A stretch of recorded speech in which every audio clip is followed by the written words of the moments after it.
মুসা আলাইহিস সালামের হাতের লাঠিরা ঈসা নবী যখন আসবেন ওনার হাতে আসবে। ফিলিস্তিনের অধিবাসীদেরকে এখান থেকে সরিয়ে দিতে চাচ্ছে, এরা লাঠি খুঁজতেছে।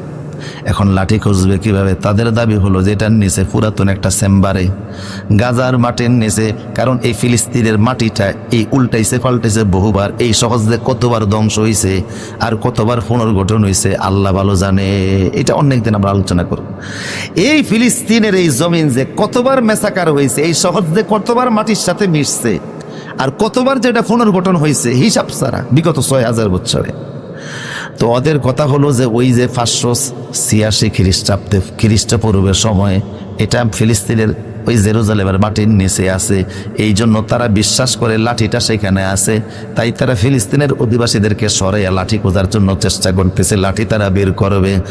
আমার প্রিয় সৌদি, তারা চেষ্টা করলো, লাঠি পাবে না, কারণ লাঠি নবী মুসা নবীর হাতের লাঠি, ঈসা নবীর হাতে আসবে, কারো কাছে আসবে না। সুবহানাল্লাহ বলেন, সুবহানাল্লাহ। ড্রাইভার ছাড়া কি আরেকজন, এক ড্রাইভারের গাড়ি কি আরেক ড্রাইভার ছাড়া কেউ চালাইতে পারে? যাত্রী যদি বলে যে আমি বসলাম, এটা সম্ভব না, অ্যাক্সিডেন্ট কর। মুসা আলাইহিস সালামের হাতের লাঠিরা ঈসা নবী যখন আসবেন ওনার হাতে আসবে, এবং আসলে তিনি মেসাকার শুরু করবেন ইহুদিদের উপরে আর দাজ্জালের উপরে। দাজ্জাল আর ইহুদি মুক্ত পৃথিবী হবে ইনশাআল্লাহ।